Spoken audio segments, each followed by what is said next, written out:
बिहार की जनता के लिए पहले मेरा मैसेज एक क्लियर है कि प्रशांत किशोर की पार्टी को कभी वोट नहीं। दारू बंद नहीं है, दारू घर घर मिल रहा है। तो इस तरह के स्कैम हो रहा है, पब्लिक के पैसे लूटे जा रहे हैं, दारू मिल भी वही रही है, ब्लैक मेलिंग हो रही है, क्राइम हो रहा है, उसको छुपाने के प्रशासन को पैसे देने पड़ रहे हैं, इसलिए कई जगह हत्याएं हो रही हैं। एक नहीं 1000 इंडस्ट्री बिहार में लगी, और जब हजारों इंडस्ट्री बिहार में लगी तो लोग व्यापार कहाँ खोजेंगे बिहार में। एटलीस्ट 10th पास तो लागू होनी चाहिए, 10वीं पास तो आप राजनीति में आ रहे हो, चुनाव लड़ने जा रहे हैं, 10वीं पास तो होना था, मैंडेटरी कर देना था। देखो इनका जो वर्ड था हाफी टिकट बोलते हैं, हाफी टिकट। जो कल भारतीय जनता पार्टी ज्वाइन किया एक दिन पहले और दूसरे दिन टिकट दे दी, ये भारतीय जनता पार्टी के लिए बहुत बड़ा मिस्टेक था। ये नहीं कि आप दोनों काम करते हैं कि आप यहाँ पर जो है संसद भवन में आप काम करो, पब्लिक की आवाज उठा रहे, जनता से लगा रखो, आप पता लगा बच्चे आपके गंदे गंदे वीडियो डांस के वायरल वीडियो देखते हैं। हेलो दोस्तों, स्वागत है आपका एक और नए वीडियो में। ये बहुत ही इंटरेस्टिंग वीडियो होने वाला है। आज हम बात करने वाले हैं एक ऐसे टॉपिक के बारे में जिसके बारे में हमारे देश में हर दूसरे घर में बात हो रही होती है, हर दूसरे मिनट लोग बात कर रहे होते हैं। हाँ, शायद आप में से कुछ लोगों ने सही गेस कर भी लिया है, मैं बात कर रही हूँ पॉलिटिक्स की। आज हम एक ऐसे इंसान को स्टूडियो में लेकर आए अपने साथ, एक ऐसे व्यक्ति यहाँ मौजूद हैं जिन्होंने अपनी लाइफ में कुछ ऐसी चीजें करी हैं जो लोगों के लिए एक मिसाल बन सकती है। वैसे हमारे देश में बहुत से लोगों का मानना है कि पॉलिटिक्स एक दलदल है और यूथ फेसेस की तो यहाँ ज्यादा जगह ही नहीं है। दो ये चीज आजकल बदल भी रही है, कुछ यंग चेहरे, कुछ यूथ के लोग पॉलिटिक्स में दिखाई देने लग गए हैं, बट ये चीज अभी भी बहुत रेयर है। पर जो स्टूडियो में हमारे साथ गेस्ट मौजूद है, उन्होंने अपनी लाइफ में इस चीज को झुठला कर दिखाया है। आज हमारे साथ मौजूद है आशीष सिंह राजपूत सर, जो भारत हिंदू परिषद के फाउंडिंग प्रेसिडेंट भी है। आज बिहार की राजनीति और दिल्ली में उनके विजन के बारे में जानते हैं सीधा उनसे ही। नमस्कार सर, आज आपका स्टूडियो में बहुत बहुत स्वागत है। आज आपकी विल पावर, आपकी लाइफ और बिहार की राजनीति के बारे में आपसे हम बहुत कुछ सीखने वाले हैं। ऐसी बहुत सी चीजें हैं जो मैंने ऑनलाइन पढ़ी या सुनी है, उन सब के बारे में मैं आपका पॉइंट ऑफ व्यू और आपके हिसाब से चीजें जानना चाहती हूँ, बिकॉज मुझे पता है कि आपको बहुत बेहतर तरीके से पता है। तो सबसे पहले हम बात करते हैं, प्रशांत किशोर जी ने अपनी नई पार्टी बनाई है, उसका फ्यूचर आप कितना और कैसा देखते हैं बिहार में? देखिए, प्रशांत किशोर जी ने पार्टी जो बनाई है जनसुराज, तो बिहार की जनता के लिए पहले मेरा मैसेज एक क्लियर है कि प्रशांत किशोर की पार्टी को कभी वोट मत करना।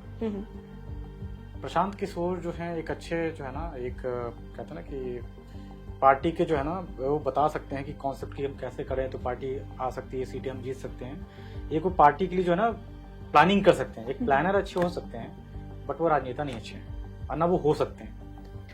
उन्होंने जनस्वराज जो बनाई है, अभी पता है प्रशांत किशोर की पार्टी का सबसे बड़ा लूपहोल जो मैंने देखा है ना, कि अभी प्रशांत किशोर की जो पार्टी है जनस्वराज, उस तरीके से आप कह सकते हो कि स्कैम कर रही है बिहार के अंदर।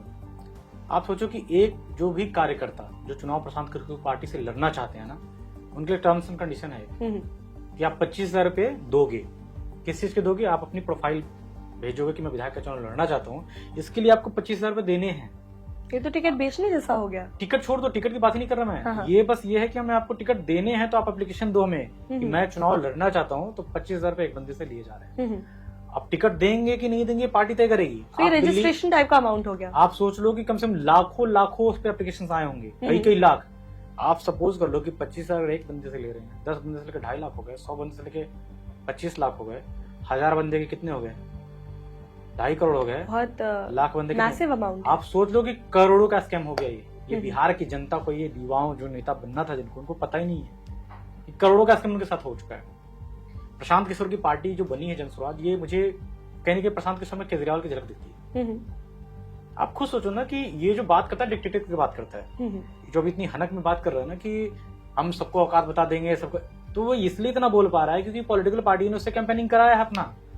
सारी पॉलिटिकल पार्टी का उसको लूप होल पता है कि किसने क्या झूठ बोला, किसने क्या सच बोले, क्या वादाएं कराएगी, तो इसलिए इतना खुल के बोल पा रहा है वो। अगर वो पॉलिटिकल पार्टी का अगर एनालिसिस नहीं कर चुका होता या पहले प्लानिंग नहीं कर चुका, चाहे वो बीजेपी हो या टीएमसी हो या कांग्रेस हो, किसी पार्टी का भी या जेडीयू का ही कर चुका, तो इसने खुल के उसको पता है कि सबकी कमजोरियां मुझे पता है, मेरा कोई कुछ नहीं कर सकता, इसलिए खुल के वो मैदान में इसमें खेल रहा है। प्रशांत किशोर की को अगर बिहार की राजनीति में इतनी चिंता थी युवाओं की और उनको राजनीति करनी थी, मैं कहता हूँ प्रशांत किशोर के कम 10 विधायक आजीवन उसको वोट करते, आजीवन उसको वोट करते और 10 विधायक उसके हमेशा बनते। मैं सिर्फ 10 विधायक की बात कर रहा हूँ। अभी तो उनके मुझे लगता नहीं है कि 1, 2, 4 सीट भी आएंगी प्रशांत किशोर की, क्योंकि मुझे पता है बिहार की राजनीति कैसी है, इनको सीटें तो नहीं आ रही है। ये वोट काटने के काम जरूर अच्छे से कर सकते हैं इस बार। ठीक है। प्रशांत किशोर की जो पार्टी में मेरे को जहां तक समझ में आ रहा है ना कि इसमें हमें केजरीवाल की शक्ल दिखती है, क्योंकि ये दिखा कुछ रहे हैं और करेंगे, ये बिजनेसमैन अच्छे हैं, राजनीति नहीं कर सकते ना पब्लिक। ये कह रहे हैं कि बिहार में दारू का था कि इनका स्टेटमेंट मैंने देखा था सोशल मीडिया पे कि बिहार में जिस दिन सरकार ने दारू चालू कर दी, तो ये नहीं कर सकते। मैं कहता हूँ भाजपा को भी करना चाहिए, जेडीयू को विचार करना चाहिए इस पे कि भाई इस निर्णय को हम ला सकते हैं।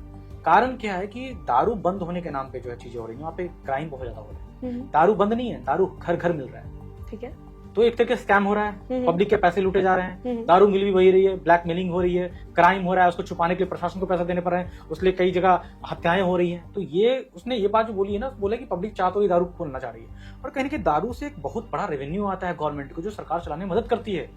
ये एक ड्रास्टिक स्टेप था ना, ड्रास्टिक स्टेप था ये भारतीय जनता पार्टी और जेडीयू के एलायंस के लिए ये घोषणा करी थी ड्राई स्टेट की, क्योंकि बिहार ऐसा स्टेट है जहां मैं मानता हूँ कि पीने खाने वाले जो लोग हैं ना, मतलब एक गरीब तबके के लोग जो कमा के आते सोते हाथ पी लिए, रिलैक्स हो गया, वो हो गया, तो वो हर स्टेट में लोग रहते हैं। ऐसा नहीं कि वो हाँ है, हर स्टेट में लोग रहते हैं, बट ये बंद करके उसको बढ़ावा दिया गया, ना कि कम किया गया।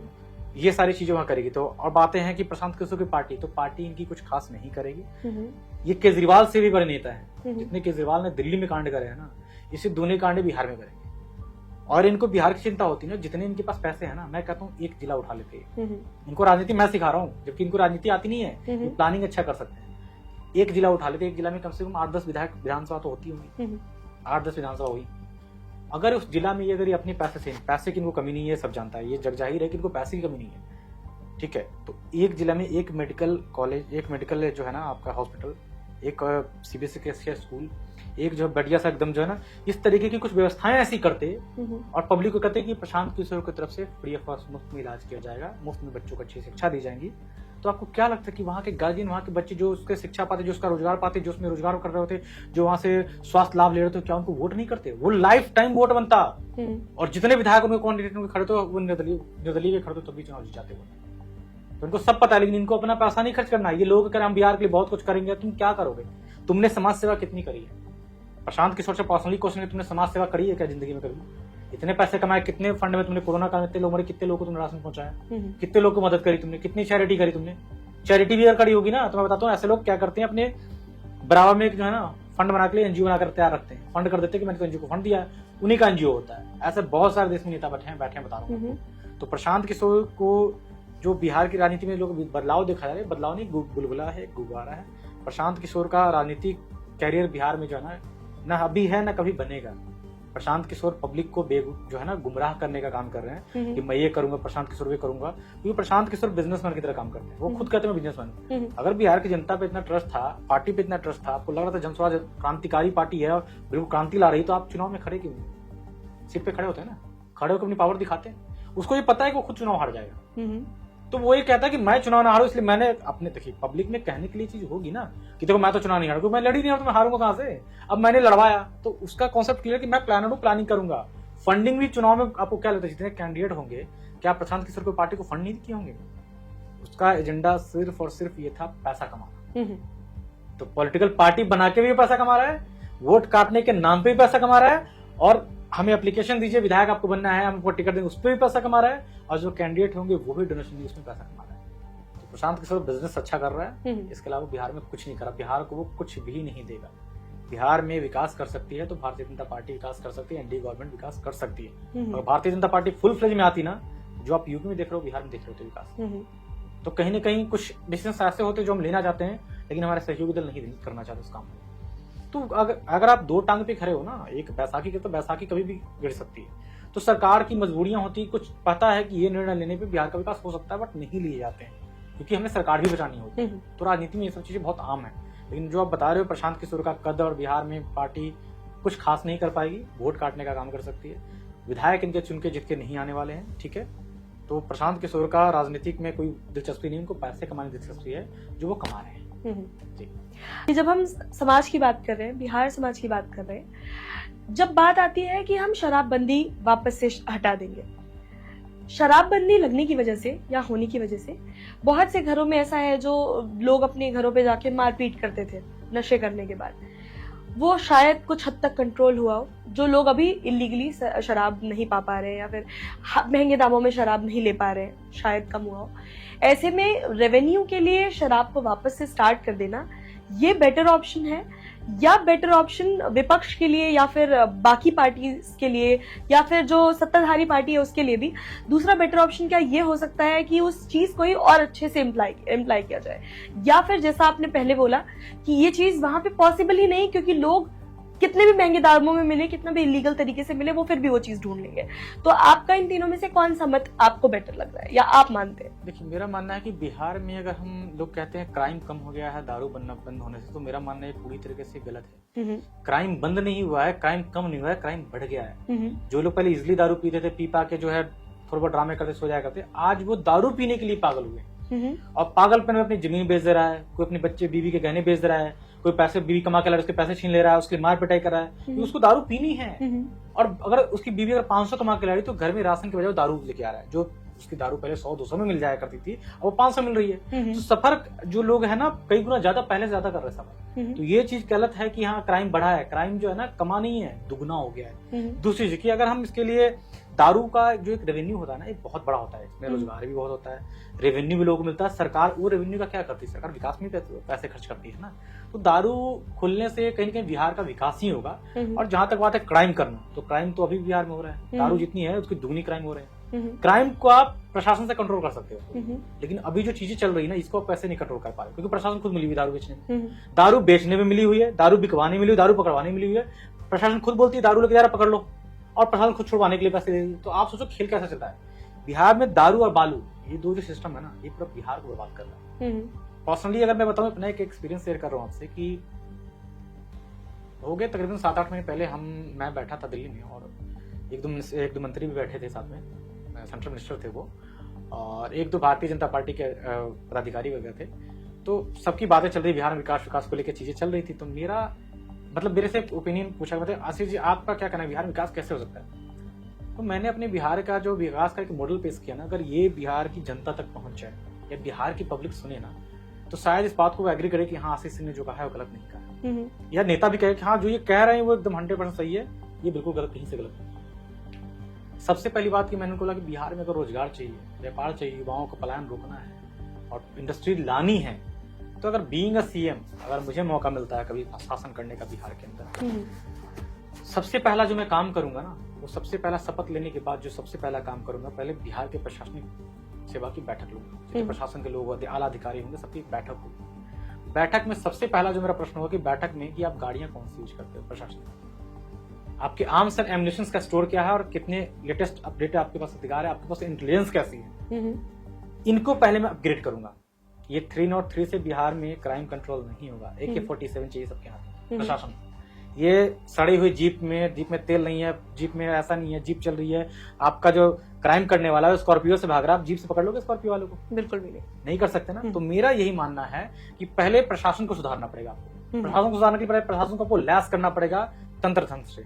आप प्रशासन को गाड़ी अच्छी प्रोवाइड कराइए, आर्म्स अच्छे प्रोवाइड कराइए, इंटेलिजेंस के लिए अच्छे गैजेट्स अच्छे प्रोवाइड कराइए। जब तीन चीज जब बिहार में मिलेगा ना प्रशासन के साथ में, और उसके बाद ये तीनों चीज देने के बाद बीइंग अ सीएम प्रशासन के पास सिर्फ एक आदेश होगा, प्रशासन के पास एक आदेश होगा, जीरो टॉलरेंस चाहिए मुझे। आपने जो मांगा हमने आपको दिया, जीरो टॉलरेंस। अगर कहीं क्राइम होता है तो उस अधिकारी को बख्शा नहीं जाएगा। मुझे क्राइम में, और दूसरी बैठक होगी हमारे जितने विधायक होंगे, चाहे वो अलायंस के विधायक हो किसी भी, कि भाई किसी भी अपराधी को अगर आप लोगों ने शरण दिया है या आप लोगों ने सह दे रखा है तो अपने हाथ खींच लो, क्योंकि सबसे पहला कार्रवाई मैं उस पर ही करूंगा जो सह दे रहा होगा। प्रशासन को पूरी छूट दे जाऊं कि पहले तो एक लिस्ट निकालिए प्रदेश के अंदर कितने बड़े बड़े माफिया हैं, कितने गैंगस्टर हैं जिनको आपने छोड़ रखा है पब्लिक को लूटने के लिए, गुंडाई करने के लिए, हफ्ता वसूलने के लिए। पहले इन पे कार्रवाई, धुआंधार कार्रवाई करो, और इतनी कार्रवाई करो पहले तो कम से कम हजारों एनकाउंटर कर डालो बिहार के अंदर। जब ये मरेंगे ना, जब क्रिमिनल्स का एनकाउंटर्स होंगे ना, जब क्रिमिनल्स माफियाओं में भय व्याप्त होगा कि अब सरकार उस लेवल की नहीं रही। योगी जी ने क्या किया था? योगी जी ने कुछ खास नहीं किया। आप पब्लिक अगर सोचेगी तो सोच सकती है योगी जी ने कुछ खास नहीं किया। योगी जी ने सिर्फ एक चीज को पकड़ा, प्रशासन को मजबूत करो। उन्होंने प्रशासन के हाथ खोल दिए, प्लस प्रशासन के साथ प्रोवाइड इंटेलिजेंस प्रोवाइड अच्छी करा दी, गाड़ियां अच्छी प्रोवाइड करी, आर्म्स एम्युनिशन अच्छे प्रोवाइड कर दिए। प्रशासन को आप फ्री हैंड है, मुझे एक भी यहाँ पे चोर नहीं दिखना चाहिए। जब प्रशासन को आप सारी चीज प्रोवाइड करोगे और नेताओं को कहो कि नेता फोन नहीं करेगा और कहीं चोरी में कोई पकड़ा गया और डकैती में कोई पकड़ा गया, फोन नहीं करोगे छुड़ाने के लिए। जब ये दो चीज कंट्रोल कर दिया आपने तो लॉ एंड ऑर्डर को पूरा मेंटेन बढ़िया तरीके से मजबूत दे दिया ना, अब वो खुल के खेलेंगे। जब एनकाउंटर जब माफियाओं के साथ जब उनके गुर्गों की विवाह करेंगे ना, जब जो संरक्षक उनके विवाह करेंगे, तो कहीं पूरा बिहार प्रदेश में एक माहौल बनेगा जैसे योगी जी ने बनाया था कि अब भय मुक्त बिहार। जब भय मुक्त बिहार का होगा ना, तो जो बड़े बड़े व्यापारी जो है, उद्योगपति इंडस्ट्री, वहाँ इंडस्ट्रीज क्यों नहीं लगाना चाहते हैं, क्यों नहीं इंडस्ट्री वहां आती है? क्योंकि उनको पता है कि जिस दिन इंडस्ट्रीज की बात होगी पहले वहां का लोकल नेता का फोन जाएगा, भाई इतना करोड़ हमको चाहिए। गुंडा का फोन जाके वो तो ले लीजिए, अब हम भी हैं यहाँ पे, हमको भी दो 50 लाख रुपया।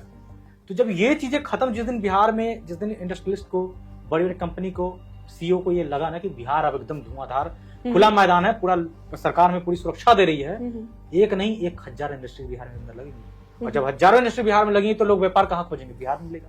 कंपनीज आईटी से लेकर सारी कंपनीज बिहार में होंगी, तो लोग बाहर कमाने क्यों जाएंगे? लोग पलायन करने गुजरात, मुंबई, कलकत्ता क्यों निकलेंगे? बिहार क्यों नहीं रहेंगे?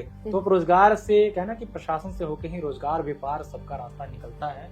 अगर ये चीज आपने दुरुस्त कर दिया तो बिहार में ना पलायन होगा, ना कोई बेरोजगार होगा, नौकरियां भी आएंगी, कंपनियां आएंगी। अभी उत्तर प्रदेश में क्या लगता है, बिहार ने सरकार ने क्या सरकारी नौकरियां बांटी है लोगों? नहीं, इतनी कंपनियां आ गई, इतनी मल्टीनेशनल कंपनियां आ गई, लोगों को रोजगार वैसे इतना सारा मिला हुआ है। तो हमें रोजगार देना है ना, ये कहा कि सरकारी रोजगार देना है।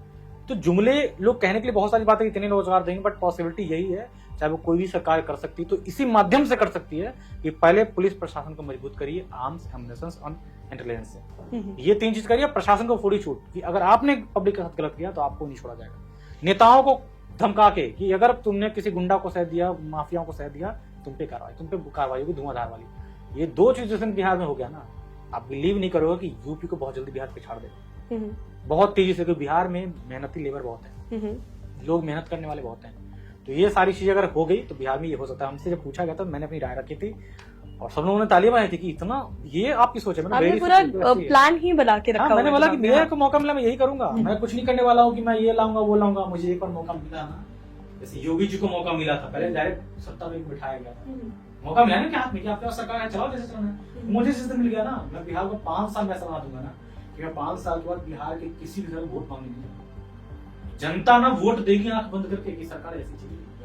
तो आप काम करो ना, मैं कहता हूँ पब्लिक के लिए अगर आप काम करोगे ना, पब्लिक को काम से क्या है? अगर आप पब्लिक का काम कर रहे हो ना, आप खुद देख रहे हो कि नाली टूटी, कंप्लेन पब्लिक के लेके आ रही है, क्या नेताजी को क्षेत्र नहीं पता रहता कि कंप्लेन नाली टूटी है, नाली टूटे हैं, सड़क टूटी हुई है, सब पता होता है। उनको मटरगश्ती करनी होती, काम तो करना नहीं होता। आप पब्लिक के लिए काम इतना कर दो ना कि वोट मांगने का समय आप घर घर ना वोट दे दीजिए, नहीं करा देंगे, ये बोलने के लिए होती है। तो काम देख के पब्लिक कहेंगे यार हम क्या बोलेंगे, ये तो सारा काम करा के बैठे हैं, घर घर जाके बैठे हैं, हर काम करा के बैठे हैं। जो पब्लिक सोचती है ये काम होता है, पहले नेताजी करा के बैठे। तो पब्लिक उस नेता को 35 साल के 50 साल तक शासन सत्ता में लाकर बैठी रहेगी। पब्लिक को सिर्फ काम चाहिए, रोजगार चाहिए, सुरक्षा चाहिए। सुरक्षा रोजगार दो, पब्लिक आपका जीवन वोट करेगी। 2 पॉइंट है, सुरक्षा रोजगार। स्वास्थ्य सेवाएं भी तभी ठीक होगी ना जब हॉस्पिटल्स खुलेंगे। मल्टी लोग कहेंगे स्वास्थ्य कैसे, अरे अब जो हॉस्पिटल बड़े बड़े खुलेंगे वहाँ डॉक्टर ही किडनैप हो जाते हैं, हॉस्पिटल का मालिक को भी उठा लिया जाता है, तो कैसे अच्छे हॉस्पिटल खोलेंगे? एजुकेशन सीबीएसई के बड़े बड़े स्कूल खोलने के लिए अगर आप खोलोगे, पहले गुंडा का स्कूल खोलना 50 लाख रुपया, कैसी चीजें मैं कह रहा हूँ सब चीज जुड़ा रास्ता जो है बिहार का 2 चीज से जुड़ा है। प्रशासन, शासन और प्रशासन अगर मजबूत कर दिया, गुंडा माफिया का सवाल कर दिया, बिहार 5 साल में ऐसा होगा जो किसी ने कल्पना भी नहीं सोचा होगा। बिहार में बहुत कुछ है करने के लिए, तो ये बिहार के प्रति मेरी यही सोच थी जो मैंने उनसे साझा करी। आपने बहुत ही डिटेल ओरिएंटेड आंसर दिया है। एक्चुअली ये ऑडियंस में भी जो लोग आपका ये आंसर सुनेंगे उन्हें भी ये बात लगेगी कि बहुत ही सिंपल तरीके में आपने बता दिया, जो इतना बड़ा कंट्रोवर्सी भी कह सकते हैं देश में होती है कि बिहार के जो लोग हैं, कभी बैंगलोर में लोग होते हैं, वीडियोस वायरल होते हैं कि अभी जैसे छठ महापर्व है, इसके लिए शायद बैंगलोर का कोई एक वीडियो परसों में देख रही थी कि वहाँ पे तालाब बंद कर दिया गया कि वहाँ पे आप पूजा नहीं कर सकते, पोल्यूशन होगा। शायद ही महाराष्ट्र का वीडियो था, सॉरी। बैंगलोर में भी ऐसे आए दिन मामले आते हैं कि बिहारी लोग आके हमारा रोजगार खा रहे हैं, नहीं यहाँ नहीं आना चाहिए, आना है तो हमारी भाषा बोलनी है। ये सारी बातें आए दिन होती है और ये केवल बैंगलोर या फिर महाराष्ट्र की बात नहीं है, बहुत से और स्टेट्स और सिटीज में भी ये बात होती है। तो अगर बिहार के लोगों को वहीं पे रोजगार मिलेगा, सारी चीजें सही होंगी, बड़ी बड़ी कंपनीज वहां पहुंचेंगी, तो शायद बेसिक समस्या ही खत्म हो जाएगी, लोगों को बाहर जाना ही नहीं पड़ेगा। तो इतनी सारी जो प्रॉब्लम्स उसके बाद होती है वो होंगी। थैंक यू सर, ये आपने बहुत ही डिटेल में हमें ये चीज बताई। इससे आगे बढ़ते हुए बिहार के इलेक्शंस की हम जो बात कर रहे थे उससे रिलेटेड मेरे दिमाग में एक और सवाल है सर, कि बिहार के जो डेप्यूटी सीएम है जो सम्राट चौधरी जी, उनकी पढ़ाई से रिलेटेड पहले बहुत सी ऐसी चीजें कंट्रोवर्सी में रही है कि उनकी जो एजुकेशन है जो उन्होंने बताई है वो शायद रियल नहीं है या वो पढ़े लिखे नहीं है, ऐसी बातें लोगों के थ्रू सोशल मीडिया के थ्रू सुनने में आती नहीं है। अब इसके लिए पहले, क्योंकि वो पहले दूसरी पार्टी में थे, तो बीजेपी या और पार्टीज इसके विपक्ष में नहीं है, इसके ऑपोजिशन में नहीं है कि ये चीज सही नहीं है, कि मतलब पढ़ाई होनी चाहिए या ये सारी चीजें। अब वो बीजेपी में आ गए हैं, तो ऐसे में क्या ये बात हिपोक्रेसी की ओर जाती है कि बीजेपी के ही कुछ नेता या फिर लोग पहले उन्हीं चीजों को नकारते थे और अब उनको ही अपनी पार्टी में ले लिया? तो ये चीज कहाँ तक सही है कि कल तक, और ये एक एग्जाम्पल है, ऐसा हमेशा देखने को मिलता है, स्पेशली पॉलिटिक्स में चीज बहुत आम है कि कल तक आप जिसकी बुराई कर रहे थे आज वो आपकी पार्टी में आ गया। तो ये आम जनता को ऐसा लगता है कि शायद हिपोक्रेसी है, या फिर ये तो ऐसा हो गया कि कल आप उनकी बुराई कर रहे थे, आज आपको फायदा दिख रहा है तो आपने उनको अपने पास रख लिया। एज अ पर्सन जो उस सिस्टम के अंदर है, आप हमें बताइए कि ये चीज का सच एक्चुअली क्या है? देखिए, एजुकेशन के सम्राट चौधरी एजुकेशन में जो बारह सवाल उठाए जाते हैं, तो कहीं ना कहीं मतलब जितने आला अधिकारी भारतीय जनता पार्टी के जो नेता हैं या जो भी मंत्री हैं, कहीं ना कहीं उनका भी रिप्लाई ये होना चाहिए कभी ऐसा हो तो भाई अगर जो आपने पढ़ाई करी है पब्लिक के बीच में रख सकते हैं। अगर मैंने जो सर्टिफिकेट का इतने पब्लिक पूछती है आप एक बार सार्वजनिक कर दो कि ये रहा मेरा सर्टिफिकेट, ये रहा मेरा रोल नंबर, या इस एजुकेशन बोर्ड से मैंने एजुकेशन करी है, पास आउट हुआ हूँ, आप पता कर लो ना, गूगल पे डालो, रोल नंबर डालो एजुकेशन बोर्ड का, आप देख लो मैं कितना पढ़ा लिखा हूँ। तो सिंपल तरीके से एक चीज़ों को हम जवाब दे सकते हैं। उसको ये बताना कि हम कितना पढ़े हैं, हम लिखे हैं, आप इतना मत खींचिए। आप एविडेंस लेके कहते हैं ना कि प्रत्यक्षम किम प्रमाणम, प्रत्यक्ष को प्रमाण की जरूरत नहीं पड़ती है। अगर आप एजुकेटेड हो तो प्रमाण दे दो ना कि मैं एजुकेटेड हूँ। तो आप अगर ये चीज़ कहते हो कि हम पढ़ें, 8वां ही पढ़ें, तो बुराई ये नहीं कि पढ़ें, आप समाज सेवा कर रहे हैं, अच्छी बात है। अगर एजुकेशन पे क्वेश्चन उठ रहा है, आपका कार्यशैली अच्छा है, आप समाज के लिए अच्छा योगदान दे रहे हो, आप राजनीति में अच्छा कर रहे हो, बहुत अच्छी बात है। आप समाज सेवा अच्छा कर रहे हैं कि पब्लिक आपको जिता के लाती है या आप जीत के आते हो, ठीक है, राजनीति करने के लिए। बट अगर एजुकेशन पे सवाल उठा है, बीइंग अ पर्सन मुझसे कोई सवाल पूछता है कि भाई आप कितने पढ़े लिखे हो, तो मैं बोलूँ कि भाई मैं 12th हूँ, ग्रेजुएशन हूँ, मैं यहाँ से इस बोर्ड से यहाँ पास आउट हूँ, मैंने जो है ग्रेजुएशन यहाँ से करा है, तो ये कहेंगे कैसे करा है, उसके पूरे प्रॉपर एविडेंस है ना। आप पता कर लो क्या चाहिए, आप क्या देखना चाहते हो। मैं तो ये पब्लिक को ही, आप क्या देखना चाहते हो, सर्टिफिकेट देना, ये रहा मेरा सर्टिफिकेट। आप चाहते हो रोल नंबर बता दूं मैं आपको, आप गूगल करो, बैठे रहेंगे पब्लिक में लोग, मैंने कहा गूगल करो, आप एजुकेशन बोर्ड खोलो, मेरा रोल नंबर डाल के चेक कर लो, आप पास आउट हो नहीं पास आउट हो, आपको खुद जवाब मिल जाएगा। तो सिंपल सा आंसर होना चाहिए, ना कि इतनी कॉन्ट्रोवर्सी करने की जरूरत नहीं है कि हमने यहाँ दे दिया वहाँ दे दिया, बताने की जरूरत नहीं है। और जहाँ तक बात रही दूसरी पार्टी से आने का, तो ये हर पार्टी वालों के साथ ऐसा होना चाहिए कि कम से कम एजुकेशन की कुछ जो है ना मापदंड होने चाहिए। कम से कम एटलीस्ट 10th पास तो वो बंदा हो, सर्टिफिकेट लेके नहीं, जुगाड़ से सर्टिफिकेट भी मिल जाते हैं। मैंने कहा एटलीस्ट इतना तो हो कि उसको एप्लीकेशन लिखना है, एप्लीकेशन फॉरवर्ड करना है, या पब्लिक की सुननी समस्या सुनने के लिए लिखने पढ़ने की जो चीज़ें आनी चाहिए, एटलीस्ट 10th पास तो लागू होना चाहिए। 10वीं पास तो आप राजनीति में आ रहे हो, चुनाव लड़ने जा रहे हो, तो 10वीं पास तो होना आपका मैंडेटरी कर देना चाहिए। क्योंकि पब्लिक उसको कहते हैं ना कि फॉलोअर्स नेता को मानते कि भाई नेताजी के जैसे बनना है, तो नेताजी बनने के लिए एजुकेशन भी बनाओ ना। आप जो बोलते हो आप सब लोग सुनते, आप देखो इनका जो एक वर्ड था हाफ ही डेफिट बोलते हैं वो, हाफ ही डेफिट। तो आपके वर्ड्स को ट्रोल्स कर रही है यूथ, कर रही ट्रोल्स। क्यों कर रही ट्रोल्स? क्योंकि अगर आपने पढ़ाई करी होती ना तो आप हाफ ही डेफिट बोलते, ना कि हाफ ही डेफिट बोलते। तो ट्रोल्स करने का मौका आपने खुद दिया ना उनको। तो आपको जवाब पब्लिक इसलिए दे रही है क्योंकि आपको पता है कि एजुकेटेड हो तो हाफ ही डेफिट बोलते, ना कि हाफ ही डेफिट बोलते। तो एजुकेशन का जो चीज़ आप रखिए, अगर आप नहीं पढ़ लिखे वो भी बोलिए, आप राजनीति करें, हो सकता है पब्लिक आपसे इतना प्यार करती होगी कि उसको इस चीज़ से फर्क नहीं पड़ रहा, आपकी सेवा से उसको फर्क पड़ रहा है, आप सेवा अच्छा कर रहे हो, तो आप रख दो कि भाई मैं नहीं पास हूँ, मैं 6ठी पास हूँ। इस चीज़ को आप सामने रख सकते हो, मैं 6ठी से स्कूल गया नहीं हूँ। तो ये सारी चीज़ थी। और कंट्रोवर्सी की दूसरी पार्टी से आकर देखिए, राजनीति में ना सब दल बदल एक दूसरे के साथ ऐसा करते हैं, उसकी पार्टी में रहते तो उसका आलोचना करते हैं, भाई उसमें जाते विरोध करना शुरू करते हैं, हमारे में आ गया तो अच्छा, ये हर पार्टी का है। अभी ये कंट्रोवर्सी आपके बिहार में चल रही, मैं आपको बता रहा हूँ, एक मैथिली ठाकुर को लेके, जो कल भारतीय जनता पार्टी ज्वाइन किया एक दिन पहले और दूसरे दिन टिकट दे दिया गया। तो मेरे नज़रिए से ये भारतीय जनता पार्टी के लिए एक बहुत बड़ा मिस्टेक था। एक जो है ना कह सकते हैं कि वहाँ की जो नेतृत्व है, जिले की जो नेतृत्व है भारतीय जनता पार्टी, उसके लिए एक सेटबैक था। क्योंकि जो कार्यकर्ता कई साल काम कर रहा हो, जिसको उम्मीद हो कि मुझे टिकट मिलेगा, और आपने उठाया और एक उठा के लॉन्च किया और कल उसको पार्टी ज्वाइन करा टिकट दे, तो ये कहीं ना कहीं हताहत होंगे ऐसे कार्यकर्ता। और ऐसे चुनाव पे अगर आप सीट हार रहे हो ना, तो आपको हारनी चाहिए ऐसी सीट। क्योंकि आप सोचो ना कि मैं कहता हूँ जो भी सिंगर आर्टिस्ट हैं, इनको आप प्रोत्साहन दो, इनको आप सम्मानित करो, क्योंकि उनका काम अच्छा है, आपको अच्छा लगा। लेकिन राजनीति सबका एक अलग विषय होता है। आईपीएस का काम आईपीएस कर सकता है, आईएएस का काम आईएएस कर सकता है, जिसका जो काम वही करेगा। तो नेतागिरी में आज वो अच्छा परफॉर्म कर रही थी, आपने उठाया कि पॉपुलरिटी अच्छी, चलो पॉपुलरिटी से पब्लिक वोट नहीं करती है, पब्लिक वोट करती है काम से। कितना इन्होंने काम दिया, समाज को कितना वक्त दिया, समाज सेवा का। उसको मैथिली ठाकुर को समाज सेवा का क्या आइडिया, क्या अनुभव है? उसने समाज को 5 दिन नहीं दिए, उसको ये नहीं पता कि समाज में क्या सुनना होता है, कैसी समस्याएं होती, किसके यहाँ कुछ घटना घट गई, कैसे हमें रिएक्ट करना होता, कैसे जाना होता। उसको अभी देखो ना मंच पे, जब देखो वो कैसे रिएक्ट कर रही है। विधायक, आपका जो विधायक क्या होता है, विधानसभा को रिप्रेजेंट करता है, तो वहाँ पे कई सारे आपके प्रमुख होंगे, आपके जो है प्रधान होंगे, ग्राम प्रधान होंगे, तो उनसे आप कैसे समझ, आपको यही पता नहीं कि हमें कैसे जो चांसेस वो कैसे मैनेज करना है, पब्लिक के साथ कैसा ट्रीट करना है। तो आप जो है ना कहीं ना कहीं देखिए, ये जो कंट्रोवर्सी आज चल रही है ना कि नचनिया गवैया को आप टिकट देते हो, तो ये कंट्रोवर्सी का मैं समर्थन करता हूँ कि हाँ, टिकट ऐसे लोगों को नहीं मिलना चाहिए। आप पब्लिसिटी, आप पब्लिक देख के टिकट मत दो, क्योंकि आप देखो, बीइंग अ सांसद, मैं एक उसकी बात करता हूँ स्वाभिमान की। आप सांसद हो, सपोज करो आप सांसद हो, आप डांसर भी हो, तो सांसद हो तो कहीं ना कहीं आप लोकसभा की गरिमा आपसे जुड़ चुकी है। आप एक गणमान्य सांसद हो कि पब्लिक के लिए आप माननीय बन चुके हो। अब माननीय जाके अश्लील गाने पर ठुमके लगाएंगे तो पब्लिक में कैसा मैसेज जाएगा? तो ये चीजें या तो फिर जब शर्त होनी चाहिए कि आप राजनीति में आ रहे हो तो आपने ये चीज आपको छोड़नी होगी, तब आप राजनीति में आइए। ये नहीं कि आप दोनों काम करते हैं कि आप यहाँ पर जो है संसद भवन में आप काम करो, पब्लिक की आवाज उठा रहे हो, जनता सेवा लगा रहे हो, आप पता लगा बच्चे आपके गंदे गंदे वीडियो, डांस के वायरल वीडियो देख रहे हैं, तो आपके दिमाग में बच्चों का क्या सिस्टम जाएगा, बच्चे क्या सोचेंगे आपके बारे में?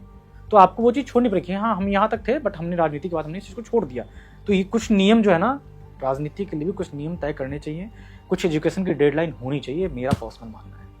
इससे एक चीज़ मैं और पूछना चाहूँगी, थोड़ी सी कंट्रोवर्शियल बात है, बट जैसे आप देखते हैं सोशल मीडिया पे हर दिन इक्वालिटी की बातें होती हैं, जो आपने भी बात कही कि अगर आप सेलिब्रिटी हैं जी और पॉलिटिक्स पे आप आते हैं तो अपना पुराना काम छोड़ कर आए, क्योंकि of course being a politician वो बहुत बड़ी, और नॉट जस्ट पॉलिटिशियन, आप एक मंत्री बन रहे हैं, तो वो एक बहुत बड़ी जिम्मेदारी है, लोगों की आपके ऊपर रिस्पॉन्सिबिलिटी आ जाती है। क्या ये केवल फीमेल्स के ऊपर ही लागू होता है या फिर ये मेल्स? क्योंकि बहुत से, जैसे अगर हम बिहार की बात करते हैं, मैं मेल्स फीमेल्स की बात नहीं कर रहा, मैं आपसे वही आपके लिए मेरा है कि आर्टिस्ट कोई भी हो, चाहे वो किसी फील्ड में, IAS आता है तो VRS लेके नौकरी आता है ना, बक्सर से चुनाव लड़े, आनंद मिश्रा चुनाव लड़ रहे हैं, IPS का नौकरी VRS छोड़ के वो नौकरी रिजाइन करके ही आया ना चुनाव लड़ने, तो अपना उन्होंने चीज छोड़ा है ना। अब ये थोड़े कि मैं वर्दी पहनूंगा, मैं संसद बनूंगा, पॉसिबल नहीं है। तो मेरा ये किसी महिला और पुरुष का उसके लिए नहीं, मेरा वो है कि चाहे वो महिला हो या पुरुष हो, आप अपने प्रोफेशन को, हाँ आप अगर या तो अच्छे प्रोफेशन में, जब मैं प्रोफेशन की बात करता हूँ, क्योंकि कहीं ना कहीं आज भी हमारे समाज में ना ये डांस नृत्य वृत्य को थोड़ा सा आप देखो, इस चीज़ को आप गलत मत लेना कि कहीं ना कहीं इस चीज़ को आप समझ सकते हो कि कहीं ना कहीं इसमें लिया जाता है अश्लीलता, अश्लील गाने। एक लोक गायिका शारदा सिन्हा भी थी, एक लोक गायिका लता मंगेशकर भी हैं। तो ऐसे लोग राजनीति में, जब ये राजनीति में करें तो इनको देख के लोग कुछ सीख सकते हैं कि इन्होंने अच्छे काम करें, इनकी कभी अश्लीलता नहीं देखी गई है। तो प्रेजेंटेशन जो दिमाग में इंसान का बनता है ना, वो अच्छा होना चाहिए। अब ये है कि हम देख रहे हैं कोई असली गाने पर डांस कर रहे हैं, वो आप सांसद बना दिया। अब मानिए जो उनको ये नहीं पता है कि चीज़ें कैसे बात करनी है, उनके रीच चल रहे हैं, अभी आप सांसद का काम छोड़ के वो सूट पढ़ने बैठे हैं। तो बहुत सारी चीज़ें हैं कि कुछ मापदंड होने चाहिए राजनीति में। तो सर मेरा अगला सवाल ये है कि वैसे तो पहले के टाइम से ही पॉलिटिक्स को एक ओल्ड मैन्स गेम माना जाता था, बट आजकल युवा चेहरों की बात हो रही है, और बिहार में भी कई सारे युवा चेहरे देखने को मिल रहे हैं, जिनमें से 2 चेहरे हैं जो काफी, जिनकी बात हो रही है, चर्चा हो रही है, तेजस्वी यादव और चिराग पासवान। इनमें से आप किसको ज्यादा आगे देखते हैं या किसका फ्यूचर देखते हैं बिहार में? देखिए, मेरा पर्सनली मानना है कि बिहार में CM फेस के लिए दोनों चेहरे जो है ना वो सही नहीं है। मुख्यमंत्री बनने के लिए दोनों चेहरे अभी जो है ना, अभी उस लेवल पे नहीं है कि इनको CM बना दिया जाए और ये CM के लेवल पे पहुंच के काम कर सकते हैं। बिहार की राजनीति थोड़ी सी ना डिफरेंट है। बिहार की राजनीति ये देखी जाती है कि एक, इनको देखिए बिहार में बिना अलायंस के कोई पार्टी सत्ता में आती नहीं है, तो अलायंस इनको जो है करना ही पड़ता है। एनडीए जो है छोटे मोटे 4-5 पार्टियों को लेकर जो है Bharatiya Janata party India alliance करती है, उधर RJD भी छोटी छोटी कांग्रेस और छोटी मोटी पार्टी में लाकर जो है अलायंस करती है। तो इनको ये पता है कि चेहरा बनाना है एक, तो कहने के चेहरा ये 2-3 चीज़ों को सोच के बनाते हैं। एक तो बिहार की कम्युनिटी जो है, तेजस्वी को इसलिए चेहरा बनाया गया है क्योंकि ये यादव फैक्टर है। दूसरा चीज़ मुस्लिम वोट इसको मिलता है। तीसरा चीज़ कांग्रेस को पता है कि हिंदू में वोट करेगा नहीं, तो कांग्रेस जो मुसलमान की काट करता है, मतलब कांग्रेस ऐसे काम करता है कि हिंदू तो में वोट करने से रहा, उसको पता है कि हिंदू में वोट नहीं करता, तो मुसलमानों की फर्क की बातें करता है कि अपोज हिंदू जाए तो भी मुझे फर्क नहीं पड़ना चाहिए। तो ये सोचते हैं कि अगर हम दो चीज़ मैं सपोर्ट करूँ कि यहाँ पर जो हमारे सपोज के साथ के पार्टनर्स हैं, अगर 5 सीट ये लाए, 5 सीट ये लाए, 5 सीट ये लाता है और मेरी 50 सीट आ गई, तो 5 मिला के 15 मिला के ऐसे 65 मिला के हम सरकार में आ जाते हैं। तो एक चेहरा बड़ा किसका होना, चेहरा किसका दिया था, चेहरा उसी का दिया था जिसकी पार्टी में बहुत ज़्यादा बड़ा होता है, जिसका पार्टी का नाम बड़ा होता है, जिसके पार्टी की फैन फॉलोइंग कार्यकर्ता बहुत होते हैं। तो ऑब्वियस सी बात है कि RJD पार्टी का अभी वहाँ पे ठीक ठाक जनाधार है, अभी तक की सरकार की बात कर रहा हूँ मैं। तो कहीं ना कहीं तेजस्वी यादव की बात है, तेजस्वी को चेहरा बनाना इसलिए मुझे पता कि कांग्रेस का जनाधार वहाँ पे नहीं है। कांग्रेस अगर इंडिपेंडेंट चुनाव लड़ना है तो मुझे लगता है कि 2 भी सीट नहीं ला पाएगी। जहाँ तक बात करता है आपकी इसके साथी साहनी की, साहनी को ये पता है कि मेरे जो साहनी वोटर्स हैं ना, उतने वोट से मैं चुनाव नहीं जीत पाऊंगा, मेरा एक भी सीट नहीं निकल पाएगा। तो उसको पता है कि साहनी वोट यहाँ पे इतने हैं, और यादव वोट भी यहाँ पे इतने हैं, मुस्लिम इतने, तो मुसलमान का नेता बना है कांग्रेस, जितने यादव के वोट बने तेजस्वी यादव, और जो शाहनी का नेता वो खुद है। तो उसको पता है कि तीनों मिला के हम तीनों पार्टी अलायंस करेंगे तो तीनों का समीकरण मिलेगा और हमारी सीट यहाँ से निकल जाएगी। तो फेज उसको इसलिए फेस बनाना था तेजस्वी यादव को, उसको पता था कि सबसे बड़ी पार्टी का नेता है, सबसे ज्यादा सीटें भी इसकी आई हैं और अभी तक विधानसभा में उसकी सीटें हैं, इतने एमएलए इसके पास हैं, तो हमें इसको चेहरा बनाना पड़ेगा, क्योंकि चेहरा फोर्सफुली बनाया गया। जहां तक बता रहे युवा की बात करते हैं तो युवा कहने के लिए राहुल गांधी भी अपने आप को युवा कहते हैं, अखिलेश यादव भी अपने आप को युवा कहते हैं। आप सोचो कि 10-5 साल में उन लोगों का जो 60 साल कवर हो जाए, 60 साल में गवर्नमेंट रिटायर कर देती है, तो वो युवा कहाँ है? युवा मतलब कि 25, 30, 35 के बीच में जो बने हैं वो आप कहो युवा, तो आप उसकी बात कर सकते हो। जहां तक बात रही चिराग पासवान की, तो चिराग की पार्टी की अभी उतनी जनाधार नहीं है कि वो 10 विधायक भी निकाल सके। पर्सनली बिहार की बात मैं कर रहा हूँ कि लोकसभा में 6 सांसद हैं, बट वो मोदी जी की देन है, मोदी जी की वजह, क्योंकि सीट ऐसी मांगी थी जहाँ पे भाजपा का कोर वोटर है और उसकी कम्युनिटी के लोग वहां पे हैं, बहुत सारे लोग हैं, तो उसको ये पता था कि मेरे कम्युनिटी के लोग तो हैं, वो मुझे वोट कर ही रहे हैं और ये सीट भाजपा के वोटर हैं, तो उसको पता था कि ये सीट में 6 सीट में जीतूंगा। लेकिन उसको ये नहीं पता कि ये 6 सीट मोदी जी की वजह से चुनाव जीता है। वो उसके क्रेडिट पे उसने विधानसभा में बार्गेनिंग करी कि मुझे इतनी सीट चाहिए, 29 सीट चाहिए, 29 सीट मिली। मुझे पता है कि 29 सीट में मैं बता रहा हूँ कि लोक जनशक्ति पार्टी 29 सीट में कम से कम 6 से 8 सीट जीत पाएगी, मैक्सिमम बता रहा हूँ, वो भी मोदी जी के चुनाव में होने के बावजूद 6 से 8 से ज्यादा नहीं जीत पाएगी लोक जनशक्ति पार्टी की बात कर रहा हूँ। चिराग फेस अभी बनाए नहीं गए हैं, बट लोगों की उम्मीद है कि चिराग युवा नेता है। भाई मेरा मानना है कि भारतीय जनता पार्टी अलायंस को याद करना चाहिए कि रामविलास पासवान की एक वोट से अटल बिहारी की सरकार गिर गई थी। तो आप अलायंस को मजबूत करने से बेटर है आप भारतीय जनता पार्टी को मजबूत करो, भारतीय जनता पार्टी की जड़ें इतनी फैलाओ, इतनी मजबूत करो कि भारतीय जनता पार्टी 200 सीटों पर चुनाव लड़ेगी और अकेले दम पे सरकार बनाए। आप अपने एलाइज को मजबूत करते रहो, मतलब अपनी शाखाओं को मजबूत करो, उससे फर्क आपका नहीं पड़ना है। एलाइज कभी भी साथ छोड़ सकते हैं, आपकी पार्टी आपका साथ नहीं छोड़ेगी। तो भारतीय जनता पार्टी ने अभी किसी का फेस ओपन नहीं किया है, बट बिहार में चिराग चेहरे को देखिए, एक यंग है, स्मार्ट है, तो कई बार लोग जो है ना ये कंट्रोवर्सी लोग फैलाई जाती है, जो मीडिया मैनेजमेंट टीम होती है ना, ये चीजें बताई जाती है कि ये मेरे युवा नेता है, ये युवा मुख्यमंत्री बन सकते हैं। ये चीजें उन लोगों के द्वारा ही फैलाई जाती है जो राजनीति कर रहे हैं। उनको पता है कि मेरे लोग चर्चा चलेंगे और हजारों वीडियो डालेंगे कि हमें ऐसा मुख्यमंत्री चाहिए, जबकि उसको खुद भी पता है कि बिहार अभी मुझे एक्सेप्ट करने को तैयार नहीं है, ना वो बिहार के संचालन करने में क्षमता रखते हैं, इतना मुझे पता है। क्योंकि देखिए उन लोगों को राजनीति विरासत में मिली है, क्या स्ट्रगल देखा उन्होंने? राजनीति में कोई स्ट्रगल उन्होंने नहीं देखा है। उनको सत्ता में से गोद में बैठे पिता ने दी और राजनीति ऐसे सौंप दी, चाहे वो चिराग हो चाहे वो तेजस्वी हो। उसको पॉलिटिक्स करनी तब आती जब साइकिल पे बैठ के गांव गांव घूमता, झंडा लेके 10 कार्यकर्ता जोड़ता, तो उसको समझ में आता कि पार्टी बनाई कैसे जाती, मेहनत कितनी होती। उसको तो सत्ता सौंप दी गई, सीधे सत्ता का हस्तांतरण किया गया सीधे सीधे।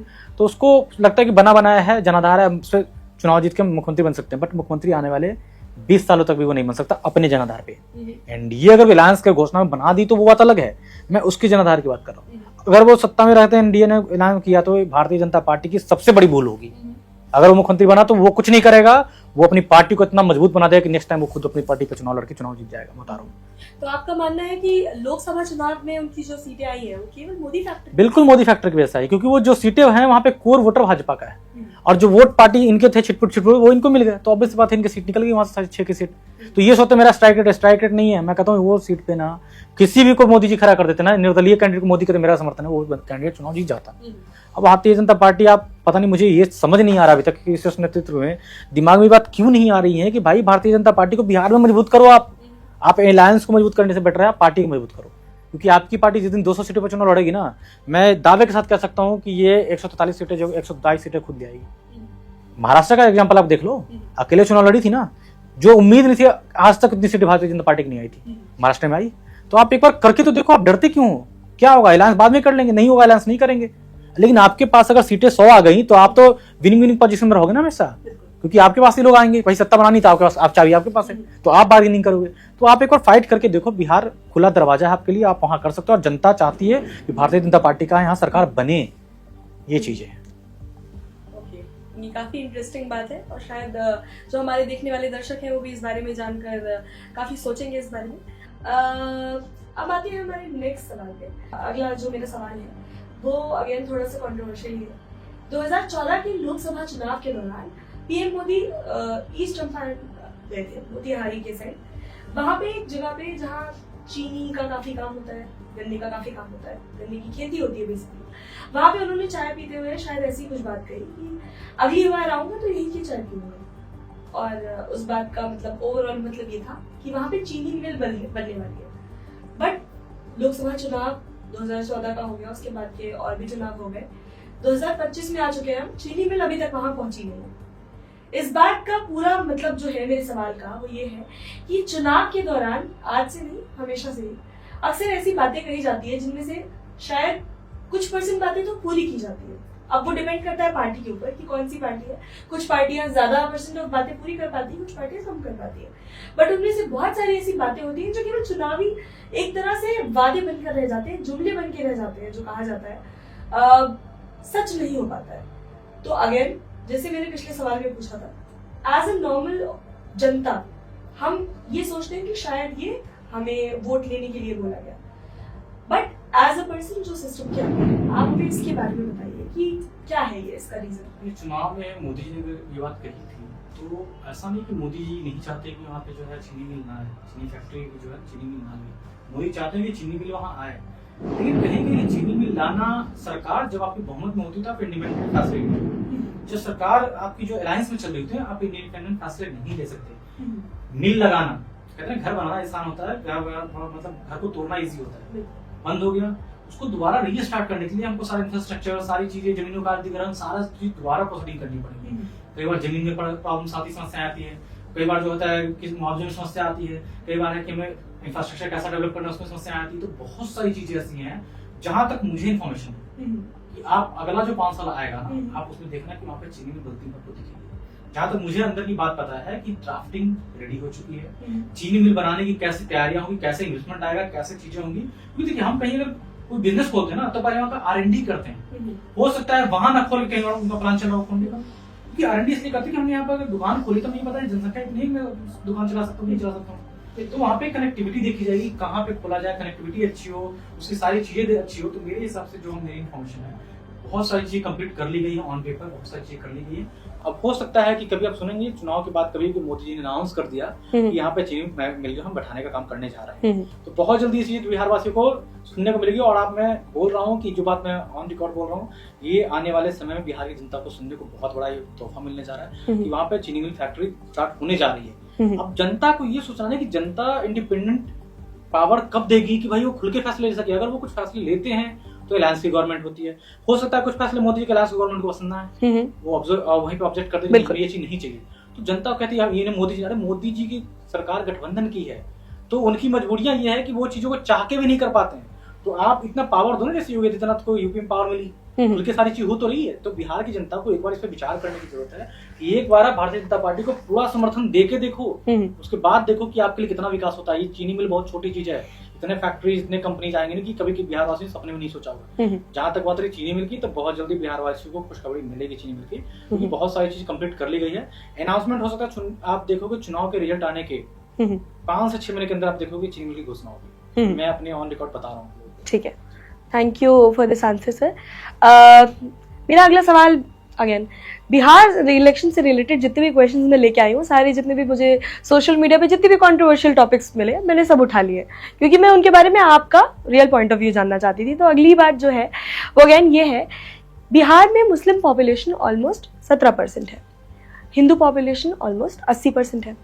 अब कुछ ऐसी पार्टियां हैं जो केवल मुस्लिम अपीजमेंट में लगी रहती है, बट अगर एक तरफा मुस्लिम वोटिंग उनको मिल भी जाती है, पर बाकी के जो रिलीजन्स हैं, बाकी के जो लोग हैं, अगर वो एक तरफा वोटिंग ऑपोजिशन को कर दे तो वो हार जाएंगे। तो ऐसे में ये जो पूरा गेम प्लान होता है उन पार्टीज का, ये तो हारने के लिए हो गया। तो क्या वो खुद से गलती कर रहे हैं, या फिर ऐसा भी, क्योंकि बिहार चुनाव में देखने को मिलता है कि कभी एक बार ये पार्टी आ रही है, एक बार दूसरी पार्टी आ रही है, या फिर ऐसा हो सकता है कि भाई सारी पार्टियों की मिली भगत है कि एक बार तुम सत्ता में आ जाओ, एक बार मैं आ जाऊं। तो आपके हिसाब से आप मुझे बताइए कि क्या सच है इसमें? देखिए, किसी पार्टी की मिलीभगत ये नहीं थी कि तुम आ जाओ, क्योंकि सत्ता बहुत गंदी चीज है और सत्ता पे जो एक बार बैठता है ना, वो उतरने का नाम नहीं लेता है। तो एक बार गद्दी मिल गई ना, तो गद्दी कोई भी नहीं छोड़ना चाहे। दूसरी चीज की जहाँ तक बात रही कि कई लोग मुसलमान जहाँ संख्यक उनको सपोर्ट करते हैं, बहुत ज्यादा हिंदू को अपोज कर देते हैं। देखिए, वहाँ पे फैक्टर्स देखे जाते हैं। सपोज आरजेडी है, तो आरजेडी को पता है कि जहाँ पे यादव बहुल क्षेत्र है, उनको पता है कि यादव मुसलमान की संख्या इतनी है कि हमें विधानसभा चुनाव निकाल सकती है। वहाँ पे हिंदू इतनी संख्या में नहीं कि चुनाव निकाल सकते हैं। तो वो एंटी हिंदू बातें करेंगे, मुसलमानों को खुश करने की बात है। उनको पता है कि हिंदू अगर 10,000 वोट लेते रहा है और 30,000 मुसलमानों का वोट है और 20,000 यादवों का, 50,000 वोट उसको पता है फिक्स मिलने हैं, 20,000 यादवों को उसको फिक्स मिल रहे हैं। 30,000 वोट उसको मुसलमानों को चाहिए, तो कैसे मुसलमानों के वोट उसको कैसे मिलेंगे? जब तक हम मुसलमानों को खुश करने की बातें नहीं करेंगे, उनके फेवर की बातें नहीं करेंगे, तो वोट कैसे मिलेंगे? तो उसको पता है 10,000 हिंदू के वोट कटवाने उनको मंजूर है, कट जाए चलेंगे, उनके अपोज की बातें करेंगे तभी तो उनको 20,000 उधर वोट मिलेंगे ना। तो ये कंट्रोवर्शियल चीजें बनाई जाती है। उनको पता है कि वोट छिटपुट हर कम्युनिटी के, हर जाति के वोट अलग अलग बटे होते हैं, और एक जगह वोट किसी का एक जगह होता है कि भाई 100 विधानसभा हिंदू ही है, तो फिर ये पार्टियां ऐसे राजनीति ही नहीं कर पाती। उनको पता है एक बार हिंदू वोट करेगा, मैं तो वोट मिलना नहीं है, तो वो रैली तक नहीं करती उस जगह पे। वैसे जगह रैलियां भी लोग नहीं कर पाते। तो ये चीजें, ये कहीं सत्य नहीं है। ये है कि कोई भी पार्टी अगर किसी का अपोज करती है, पता है कि मेरा जनाधार जो है, उनका फैक्टर्स होते हैं, कम्युनिटी जो कास्ट फैक्टर देखे जाते हैं, वो उस जगह पे पॉसिबल नहीं कि यहाँ पे ये चीज ऐसी हो, यहाँ पे वो चीज ऐसी हो। वो अपनी कास्ट देखते हैं कि मेरी कम्युनिटी में इतने कास्ट ऐसे हैं, इतने कास्ट ऐसे हैं, इस तरीके से चीजें होती हैं। ठीक है, थैंक यू सर। अब बढ़ते हैं हम अगले सवाल के ऊपर। एक और चीज आजकल आए दिन देखने या सुनने को मिलती है कि अगर किसी ने सरकार, ये मैं स्पेशली किसी एक सरकार की बात नहीं कर रही हूँ, स्टेट गवर्नमेंट, सेंट्रल गवर्नमेंट, किसी भी सरकार के बारे में, जो भी सत्ताधारी पार्टी है या जो सरकार है, उसके खिलाफ आवाज उठाने वालों को कई बार ऐसा कुछ लोगों को मानना है सोशल मीडिया पे कि उन्हें देशद्रोही करार कर दिया जाता है। ये चीज कहाँ तक सही है? लोगों की ये मानसिकता कहाँ तक सही है? और दूसरी बात, सरकार के खिलाफ सवाल उठाना, उसका क्या एक कोई तरीका होना चाहिए, या फिर आप डायरेक्टली किसी भी तरीके से चीजें बोल रहे हो तो वो सच है या सही है? क्योंकि कई बार ऐसे भी देखने को मिलता है कि लोगों के बोलने का तरीका बहुत ही अलग है, या शायद डेरोगेटरी है, मैं कह सकती हूँ, देश के खिलाफ, किसी रिलीजन के खिलाफ, सरकार के खिलाफ। तो ये सारी चीजें कहाँ तक ठीक है, या इनमें आपका क्या मत है? देखिए, कोई भी चीज कहते हैं लोग कि सरकार खिलाफ काम कर रही है, सरकार कभी किसी के खिलाफ काम नहीं करती है। जो इस गवर्नमेंट को मैं बहुत टाइम से नोटिस कर रहा हूँ, इस गवर्नमेंट का ये है कि ये तथ्य पे बात करती है। ये हवा में बात करना बिलीव नहीं करती कि आप अगर आपने क्वेश्चन किए हैं तो ये आपको जवाब देगी, ये आपको जवाब देगी। जो मतलब जितने मीडिया पर्सन हैं यहाँ पे, जितने भी कम्युनिटी में जितने मीडिया पर्सन बड़े बड़े लोग हैं, तो मेरा ये मानना है ना कि ये मीडिया लोग कहते हैं मीडिया गोदी मीडिया बिकी हुई है। ये मीडिया बिकी नहीं हुई है। जिस कहते हैं सरकार के इशारे पे नहीं चलाती है सरकार। इनके साथ सिर्फ इतनी इन दोनों की तालमेल है कि मीडिया में जो चीज दिखाई जा रही होती है कि ऐसा हो गया, सरकार अपना पक्ष रखती है कि जो आप मीडिया में दिखा रहे हो ये चीज ऐसी नहीं है, मैं आपको एविडेंस देता हूँ, मैं आपको प्रूफ दे रहा हूँ, आप इस चीज को दिखाइए। तो वो कहते हैं गोदी मीडिया नहीं है, वो चीजें सही दिखाते हैं, सरकार को एविडेंस देता है। सपोज करो अनन्या, आपसे मैं बोलता हूँ कि अनन्या 10th पास नहीं है, तो अनन्या करेगी, अब मैं मीडिया में चला रहा हूँ, अनन्या 10th पास नहीं है, इसका मैं पूरा वो चला रहा हूँ, कॉन्ट्रोवर्सी चला रहा हूँ, तो अनन्या इस चीज का प्रमाण देगी, नहीं सर मैं 10th पास हूँ, मैं 10th पास हूँ, आप इसको तो चलाओ ना। तो अनन्या क्या मुझे देगी? एविडेंस देगी कि हाँ सर। अब अनन्या के सपोर्ट में जब वही मीडिया वाले जब अनन्या के सपोर्ट में बात करेंगे और अनन्या पावरफुल है, तो ऑब्वियसली बात उसको लगेगा अनन्या ने इसको डरा दिया होगा, जबकि अनन्या अपने एविडेंस दी है कि मेरे पास ये सर्टिफिकेट है, ये रोल नंबर है, ये मैं पास आउट हूँ, मैं 10th पास हूँ, इसका एविडेंस दिया मैंने आपको। तो गवर्नमेंट आज के टाइम पे यही करती है कि हर चीज को, तथ्य को मीडिया के सामने रख देती है। जैसे कई बार देखते हो कि ये इसमें धांधली हुई, गवर्नमेंट ने क्या एक्शन लिया, मीडिया कहती है गवर्नमेंट ने कोई एक्शन लिया, नेक्स्ट डे आप देखते हो गवर्नमेंट के पास मीडिया का डेटा आ जाता है। कहाँ से आता है डेटा? गवर्नमेंट प्रोवाइड करती है कि भाई आप कल दिखा रहे थे ना, ये चीज ऐसा नहीं है, ये ऐसा है, आप ये दिखाओ। तो ये नहीं कहते आप दिखाओ, क्योंकि दिखाना वही है, तथ्य दिखाओ ना, सच दिखा दो आप कम से कम। तो गवर्नमेंट सच प्रोवाइड करती है, मीडिया दिखा रही है, तो लोगों को लगता है कि गोदी मीडिया थी। मीडिया कभी भी गोदी नहीं थी। बस आज भी अंजना कश्यप, कल भी सम्राट चौधरी से डुबकिया लियाकत ने जो क्वेश्चन पूछा, आप देखो ऑब्वियस बात लगा, अपोज क्वेश्चन पूछ रहे हैं तो लोग क्या समाज का अपोज क्वेश्चन, समाज को विरोधी नहीं है। मीडिया का सवाल पूछना, वो सवाल पूछ सकती है। आप बताओ कितने मीडिया वालों पे एक्शन हुए? रवीश कुमार का नाम आपने सुना है? बिल्कुल। वो इतने साल से जेल गया क्या भैया? ध्रुव राठी जेल गया अभी तक?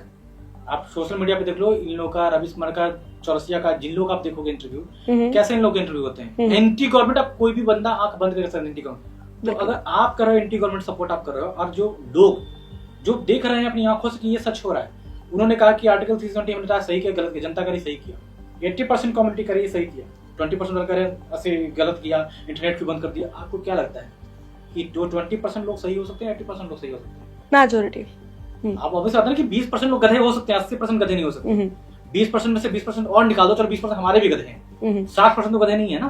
तो यही चीजें होती है कि गोली कहता है कि मीडिया को दबाया जाता है। आप देखो, सपोज कल किसने राष्ट्र विरोधी भाषण वो कर दिया, अब हमने आवाज उठा दी, उस पर कार्रवाई होगी, तो कहा कि हमारे कम्युनिटी टारगेट, तुमने आवाज क्यों उठाई? राष्ट्र में रहकर, जिस राष्ट्र में थे, आप उसका विरोध करोगे? आप उसके टुकड़े रहने के नारे लगाओगे? आप अपने घर के टुकड़े कर सकते हो क्या? नहीं कर सकते। आप राष्ट्र के टुकड़े करने की बात कैसे करते हो? आप एंटी चीजें, यहाँ तो कम नियम है, आप सऊदी अरब, विदेश में कहीं फॉरेन में चले जाओ, उसके एंटी आप कोई भी कंट्री का काम करके देख लो, आपको पता लग जाएगा आपकी औकात कितनी है। वहां सबसे पहले राष्ट्र होता है, और राष्ट्र से ऊपर कुछ नहीं। और यहाँ तो इतनी आजादी मिली है कि लोग प्रधानमंत्री को गाली बकते हैं, उनकी माँ बहन की गालियां बकते हैं। यहाँ इतनी आजादी है। अब लोग को क्या चाहिए? आजादी के नाम। आप सोचो ना, लोग कह रहे हैं अगर तुम्हें डर होता कि मोदी गवर्नमेंट बिकी हुई है, मीडिया बिकी हुई है, तो तुम तो ट्विटर पर लिख ही नहीं पाते। तुम्हें तो डर होता ना कि भाई एक्शन होगा, तो तुम लिख क्यों रहे हो फिर? तुम्हें डर पता है कि इससे कुछ नहीं हो रहा है, मैं लिख रहा हूँ बस। तो कंट्रोवर्सी फैलाई जाती है, दिखाई जाती है। बट अगर कंट्रोवर्सी करने वाले को लगता है कि हाँ एक्शन लिया जा रहा है, तो फिर भाई एक्शन लिया तो आप बैठे क्यों? आप लिख कैसे रहे हो? आप पे क्यों नहीं होगा एक्शन? मैं कहता हूँ मेरे खिलाफ जो मैंने एक्शन लिया था, बताया कि प्रशासन गलत था, मेरे खिलाफ कहाँ गवर्नमेंट ने एक्शन ले लिया? मैं तो गवर्नमेंट को गलत बताई, बताया, मैंने बोला कि हाँ सरकार को एक्शन, कहाँ मेरे खिलाफ एक्शन हो गया?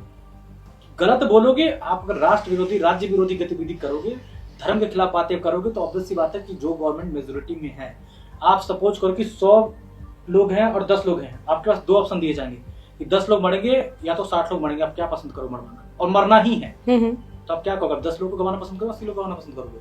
आप तो एक हो नहीं, मुझे 60 लोग बचाने, 10 लोग बुलाने दो। तो गवर्नमेंट ही देख रही है कि मेजोरिटी में जो चीजें हैं उनकी भावनाएं हाथ हो रही है, तो हमें तो एक्शन लेना पड़ेगा भाई आप पे।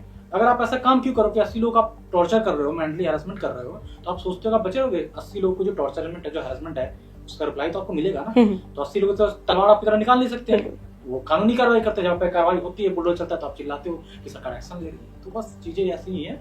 बाद में ऐसी कोई चीजें नहीं है कि यहाँ सरकार एक तरफा कार्रवाई करती है। सरकार सब पे कार्रवाई बराबर करती है, जो गलत करेगा उस पर कार्रवाई होगी। मेरा यही मत है।